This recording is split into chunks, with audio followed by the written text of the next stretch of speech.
മെയ്ദിനെ ആ ചെറിയ സ്പാനർ കിടക്ക്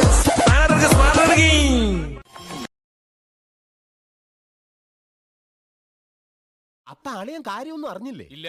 എന്നാൽ ഇനി ഞാനത് പറയാം, ആരും ഞെട്ടരുത്. ഇപ്രാവശ്യം പണി കിട്ടിയത് ബിഗ് ബോസ് ഹൗസിനും ഏഷ്യനെറ്റിനും എൻ്റെ മോൾ ഷൈനും ഒക്കെയാണ്. അങ്ങനെയൊക്കെ വഴിയില്ല. കാരണം അവർ കണ്ടസ്റ്റന്റ് സെലക്ഷനിൽ കുറച്ച് പരാജയപ്പെട്ടോ എന്ന് എനിക്ക് സംശയമുണ്ട്. ഏത് സ്ഥാപനത്തിനും ചീത്തപ്പേരുണ്ടാക്കാൻ കച്ച കെട്ടി നടക്കുന്ന ചില ചെറ്റകളുണ്ടാവും, ഇവിടെയുണ്ട്. അതാ ഈ അവതാരം. ഇത് കേൾക്കുമ്പോൾ കമന്റുകൾ താഴെ വന്ന് പറയും, ഇവളവിടെ എന്ത് കളിയാ കളിച്ചതെന്ന്. കളിച്ചത് മതിയായില്ലേ? പുതിയ അടവാണോ? എന്താണ് ഒരു പക്ഷേ PR കൂടെ എനിക്ക് ഉണ്ടായിരുന്നെങ്കിൽ ഞാനൊരു പക്ഷേ കുറെ കൂടെ അതൊരു 90-95 ഡേയ്സ് ഒരു പക്ഷെ ഞാൻ നിൽക്കുമായിരുന്നിരിക്കാം. എനിക്കത് വേണ്ടടാ. ശാരിക പുറത്തായെങ്കിലും അകത്തായാലും ശാരിക കളിച്ച് ജയിച്ചെന്ന് കേട്ടാ മതി.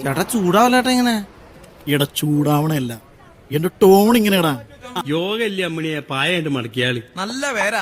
ഏതെങ്കിലും ഒരു പോണ്ട PR ചെയ്തിട്ടല്ലേടി ശാരിക നീ കിട്ടിയെന്ന് കേൾക്കണ എനിക്ക് താല്പര്യമില്ല. ഒന്ന് എഴുന്നേറ്റ് ബഹുമാനിക്ക്.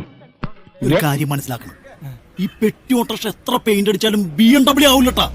ഞാനിപ്പോഴും വിശ്വസിക്കുന്നത് അവിടെ ഈ 7ാം സീസണിൽ ഏറ്റവും കൂടുതൽ കണ്ടന്റ് കൊടുത്ത വ്യക്തി അനുമോള് തന്നെയാണ്. അപ്പൊ കണ്ടന്റ് കൊടുത്ത അത് ഞാൻ യോജിക്കുന്നില്ല. അതാരാ?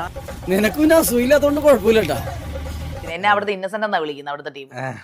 കണ്ടാലും തോന്നും.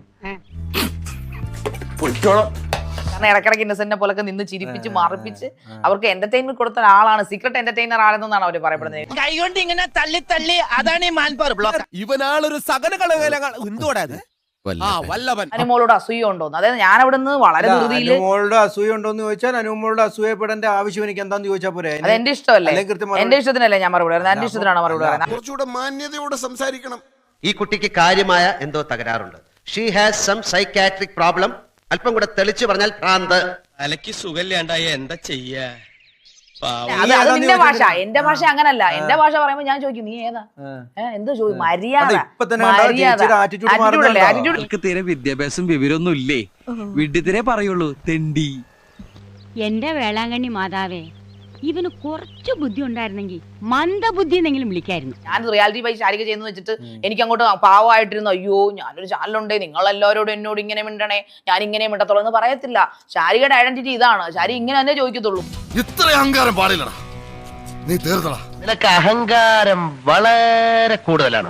കണ്ണൂരിട്ടും ഇതാണ് ദിസ് ഇസ് മൈ ആറ്റിറ്റ്യൂഡ്. ആരോടാ എന്നോട് ഇങ്ങനെ സംസാരിക്കാനായിട്ട്? അഹങ്കാരത്തിന് കയ്യും കാലും വെക്കുക, എന്നിട്ട് പെണ്ണെന്ന പേരും നിനക്ക് ഞാൻ വെച്ചിട്ടുണ്ട്. ചേച്ചി ഞാനൊരു കാര്യം പറയട്ടെ, ചേച്ചി ഞാൻ ഇത്രത്തോളം ഈ കണ്ണുരുട്ടി എന്നെ ഈ പ്രകോപിപ്പിക്കുന്ന രീതി സംസാരിക്കണ്ട.